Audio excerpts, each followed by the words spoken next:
All right, I'm Joshua Branum. It's my sister Amanda, my mom Mary, and my dad Joel. Get this set down. All right. Florida houses a plethora of spring runs, which I've been fortunate enough to visit because I'm a Central Florida native, and it also houses a variety of species. I've swam in these springs, I've canoed and fished in these springs, and I've also been a part of some rehabilitation of eelgrass beds within the springs, and I've helped with manatee rescues, all headed by FWC and in cooperation with other organizations. However, these places are facing a multitude of dilemmas today, some of which are propeller damage, anchor scarring, and noise pollution. Now, props come through and they cut up the seagrasses much like a lawnmower, and they just cut a divot in there, and it allows light to get in, which causes the explosion of invasive plant species because the eelgrass is so slow to propagate. In a Ocala National Forest brochure by Forest Ranger Lent, found on the Forestry Service U.S. Department of Agriculture website, a study conducted by Pandan Systems Inc. in June of 2003 named anchor gatherings and prop damage as a significant factor in the degradation of Silver Glen Springs aquatic grass beds. It's pretty significant. Our interaction as human beings with these power boats can devastate these places. They're very fragile.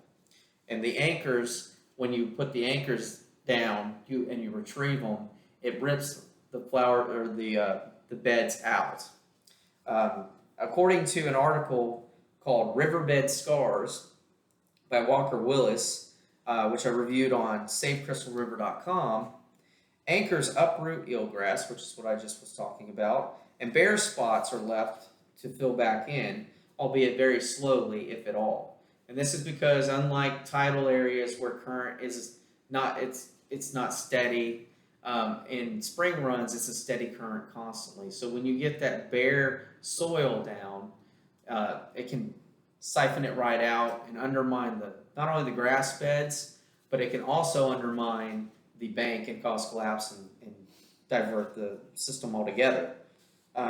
Aside from the physical damages caused by just the props and the anchors, you get the large groups, the anchor at the mouth of the river where the spring run comes out and meets the main river, or at the spring head, 10 to 20 boats. So you've got that physical damage from all those anchors in one spot, but you have that noise pollution. You have it from the people in the water that are just making a ruckus, or you have the motors constantly running, or you'll have these loud stereos they have on these boats now.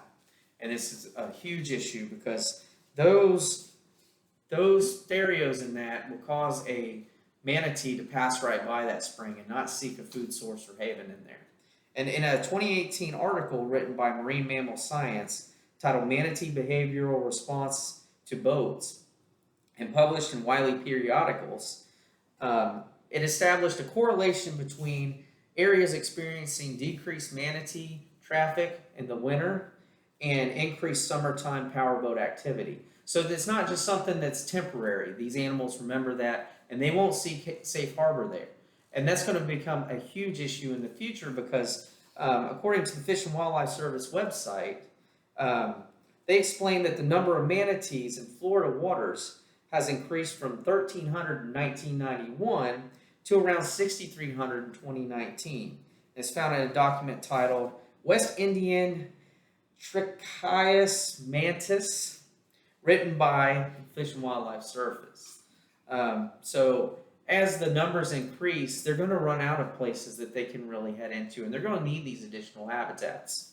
So what can we do to help not only the habitat, the food sources, and the manatees? Well, we're going to have to put restrictions in place. And this is already in place in a few springs. One very popular around is Salt Springs, and they only allow human-powered vessels, no motorboats, and they use a pin or shallow water anchor, which is this right here. It's pointed on the end. there's a pipe and a handle. You'll stick it down and put a loop tie down on it. It makes a small perforation in the floor, pull it out, and it shrinks back in on itself, and it's good to go. So they use those instead so they don't get that anchor scarring.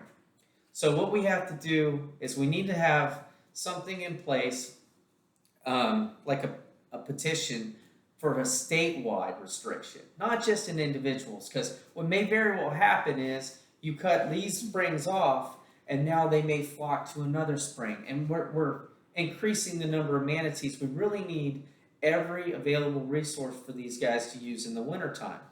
It's extremely cold, and thusly they go back out looking for food, and they may freeze to death out there. Also, what we could do is we could have some fines in place. With the fines in place, they could use those fines to do repair efforts like what I was a part of. But at the end of the day, what we're going to have to do is really put the petition out there, really push for a powerboat restriction to eliminate powerboats within these spring runs. We want those to be there in the future for not only the animals and the habitats, but for also our future kids. Thank you.